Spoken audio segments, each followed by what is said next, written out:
So you want to start embroidery. There are a couple of things you'll need to start. The first thing is a good design. This is the design for my March pattern.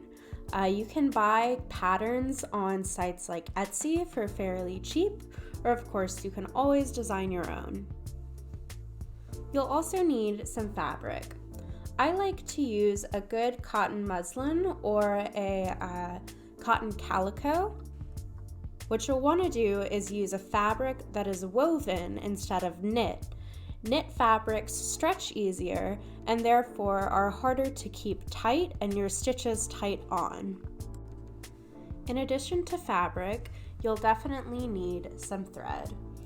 I tend to use DMC threads, that's what all of these are, because they're widely available and fairly high quality.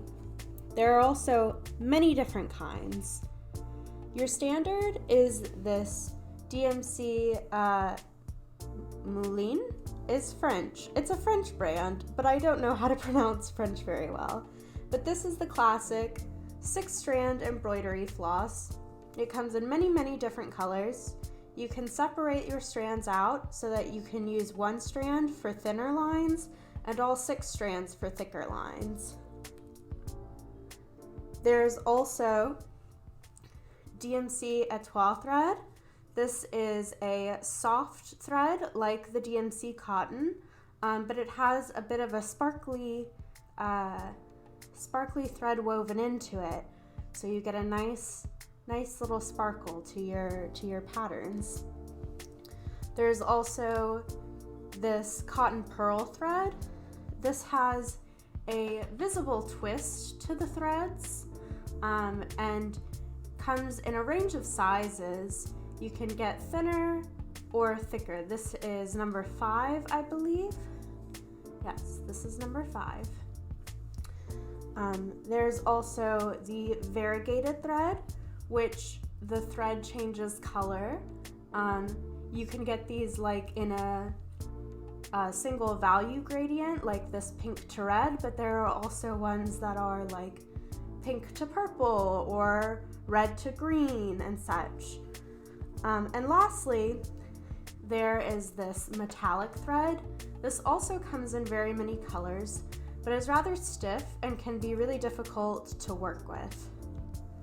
It also comes in 6 strands, though I find them rather difficult. I don't believe you're supposed to really separate the threads the way that you can with that classic cotton. Our next mandatory item is needles. You have to have something to stitch with. This is a size 5 embroidery needle.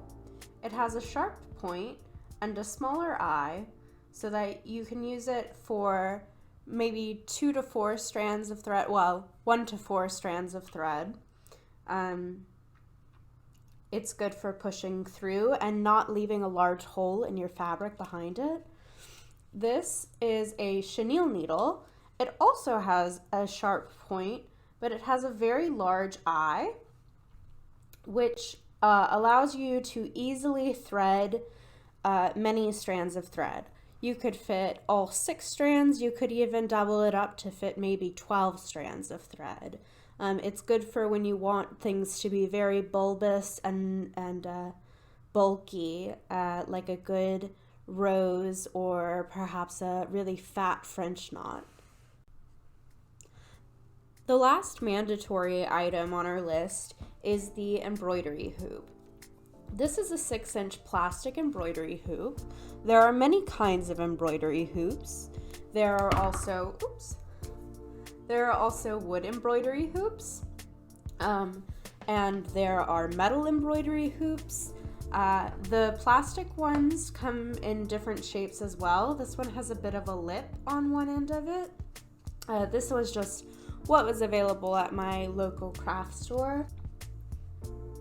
And of course, we cannot forget embroidery scissors. You can use any scissors, any pair of sharp scissors for your embroidery when you're starting out.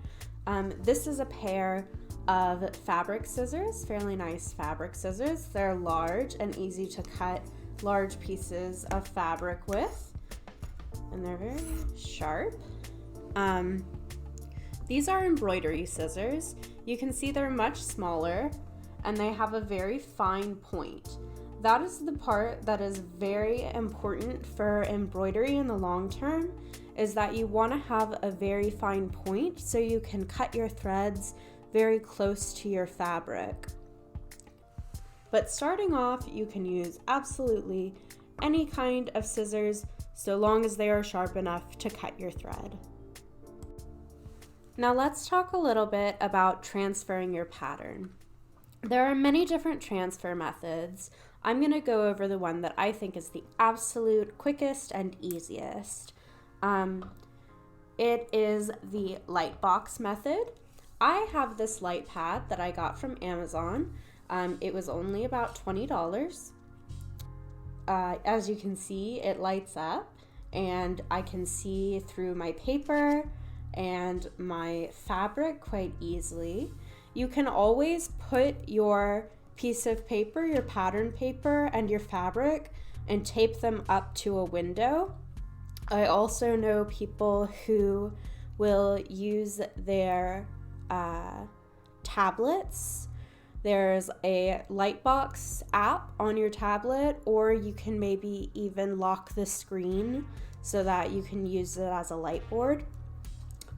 In terms of what you can use to transfer, there are, let me turn this off. There are a couple of different options. You can always use a pencil. However, the pencil will have to be washed out with soap and water if you want it to be gone. It will fade over time though, so if you're just beginning, I definitely recommend using a pencil. It's a good way to start out. You can also get a water-soluble marker. These are really, really widely available at craft stores. The one problem that I find with them is that it does mean that I still have to rinse out my fabric after I'm done, and sometimes they will leave a blue stain. Usually that will come out by just rinsing your piece again. So don't worry too much about it, especially if you're just beginning. And my pen of choice is a heat erasable pen. This is actually a little bit low on ink, but I have some more ink refills. So this is a heat erasable fabric pen. It is made for drawing on fabric. I got this on Amazon.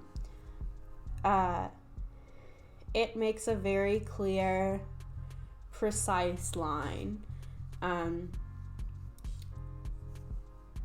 You can iron it off.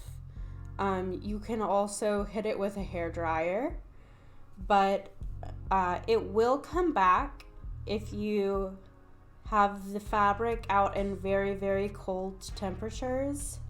So be wary of that, but if it comes back, you can always just hit it with a hairdryer or iron it again and it'll wash right away. So this is my choice. I'm going to turn on my light board.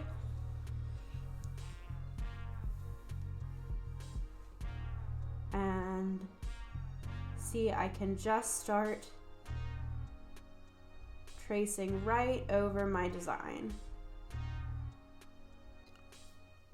Alright, so the last thing I'll be going over in this video is how you hoop your fabric when you're ready to start stitching. I have my pattern all drawn out and transferred to my fabric. So what I'm going to do is I'm going to take my hoop, separate it into its inner and outer ring. I am going to pick up my fabric, place the inner ring down onto my work surface. Let's get this out of the way. So the inner ring is on my work surface. I'm going to position, earthquake. I'm going to position my fabric on top of the inner ring. and I'm just going to take my outer ring and push it over top so that it sits kind of loosely. And then what I'm going to do is I'm going to start tightening the screw at the top so that the outer ring starts to tighten onto the inner ring. And then I'm going to start pulling my fabric so that my fabric sits tightly in my frame. And as that happens, I'm gonna screw that tighter and then pull my fabric tighter and just kind of go around and alternate tightening the screw and tightening my fabric until it is tight enough for me to stitch in. And when I'm ready to stitch in it, it should be this tight, and you can tell how tight it is by tapping on it. You can hear that? Drum tight is what we call that. So there's still some give. You can tell that my fingers pressing into it, but it is not so much as, you know, being totally loose. And that way my stitches will be easy to make tightly in it, and they won't, they'll sit really flat on my fabric. They won't come off of my fabric. So that's everything that I have to teach you right now for starting off your embroidery. If you want to learn stitches, if you want to learn this pattern, if you want to even just see me make more of this stuff and enable me to make more of this stuff, you can go to my Patreon. Thanks so much for watching. Subscribe to my channel, check out my Patreon, and happy stitching!